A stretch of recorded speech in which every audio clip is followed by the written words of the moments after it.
எல்லாருக்கும் வணக்கம். என்னுடைய ராதா ராமராவ் சேனலுக்கு உங்கள் எல்லாரையும் வெல்கம் பண்ணுறேன். இந்த வீடியோவில் ரெஸ்டாரண்ட் ஸ்டைலில் ஒரு North Indian side dish recipe என்னன்னு பார்த்தீங்கன்னா பன்னீர் புர்ஜி. யங்ஸ்டர்ஸ் எல்லாருக்குமே இப்போ சவுத் இந்தியன் ரெசிபீஸை விட நார்த் இந்தியன் ரெசிபீஸ் ரொம்பவே பிடிக்குது. முக்கியமாக பார்த்தீங்கன்னா இந்த சைட் டிஷ் பார்த்தீங்கன்னா விதவிதமாக சாப்பிடணும்னு ஆசைப்படுறதுனால ஹோட்டல்ஸில் போய் சாப்பிட்றாங்க.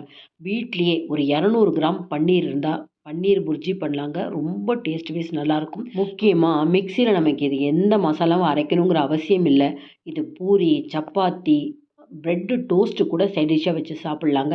இந்த டேஸ்ட்டான பன்னீர் புர்ஜி எப்படி செய்யலாங்கிறத பார்க்குறதுக்கு முன்னாடி இது வரைக்கும் என்னோடய சேனலுக்கு சப்ஸ்கிரைப் பண்ணாத வீவர்ஸ் உடனே சப்ஸ்கிரைப் பண்ணி பக்கத்தில் இருக்க பெல் பட்டன் ப்ரெஸ் பண்ணிங்கன்னா நான் போடுற புது புது வீடியோ நோட்டிஃபிகேஷனாக கிடைக்கும். தொடர்ந்து என்னோடய வீடியோ பார்த்துட்டு சப்போர்ட் பண்ணிகிட்டே இருங்க. பன்னீர் புர்ஜி செய்கிறதுக்கு 200 கிராம் பன்னீர் எடுத்து வச்சுருக்கேன். 2 வெங்காயத்தை பொடியாக நறுக்கியிருக்கேன். 3 தக்காளியும் பொடியாக நறுக்கி வச்சுருக்கேன்.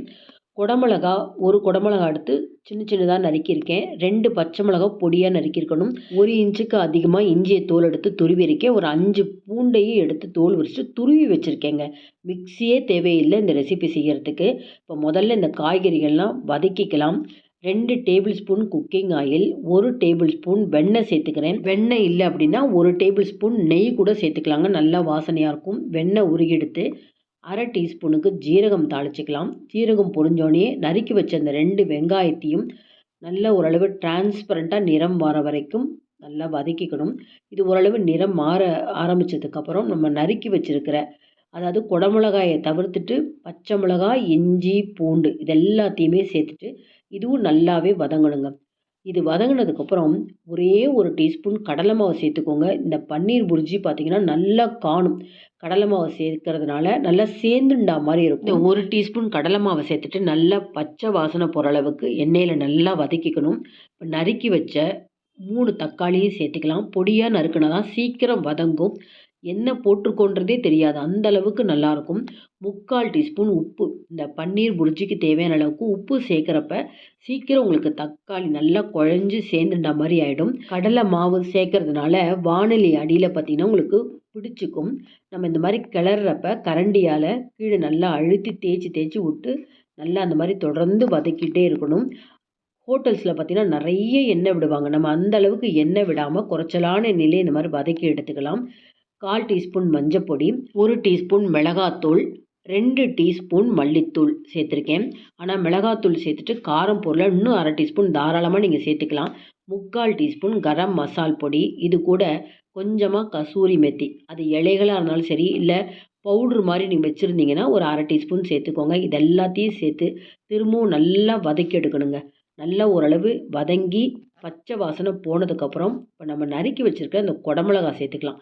குடமிளகா உங்கள்கிட்ட இல்லை அப்படின்னா பச்சை பட்டாணி ஃப்ரீசரில் வச்சுருந்துருக்கீங்க அப்படின்னா தாராளமாக ஒரு 1/2 கப்பு பச்சை பட்டாணியை நீங்கள் எடுத்துக்கலாம். இந்த கிளறி எடுக்கிறப்பே பார்த்திங்கன்னா ரொம்ப கலர்ஃபுல்லாக இருக்கும். செஞ்சு முடிச்சதுக்கப்புறமும் ரொம்ப டேஸ்ட் வைஸ் நல்லாயிருக்கும். இப்போ குடமிளகாயும் சேர்த்து நல்லா வதக்கியாச்சு.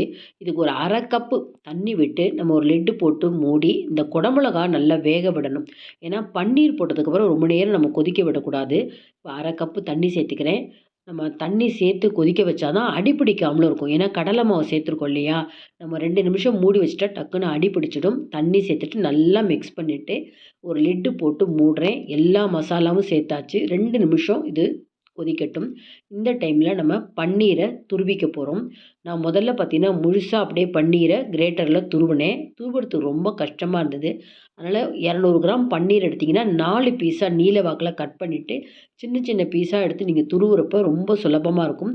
முடிஞ்ச வரைக்கும் பெரிய கண்ணு உள்ள அந்த கிரேட்டரில் துருவுங்க. அப்போ தான் ரொம்பவே நல்லாயிருக்கும். 2 நிமிஷம் பாருங்கள், இந்த காயெல்லாம் கொதித்து நல்லாவே இந்த குடமிளகா வெந்திருக்கும். இன்னுமே நல்லா பச்சை வாசனை போயிருக்கும். எண்ணெய் ஓரளவுக்கு மேலே பிரிஞ்சிருக்கு. நம்ம குறைச்சலாக தான் எண்ணெய் போட்டிருக்கோம், அதிக அளவு போடலை. ஹோட்டல்ஸில் எண்ணெய் சேர்க்குற மாதிரி நம்ம வீட்டில் செய்யணும்னு அவசியம் இல்லைங்க. கொஞ்சம் கூட டேஸ்ட்டு குறையாது.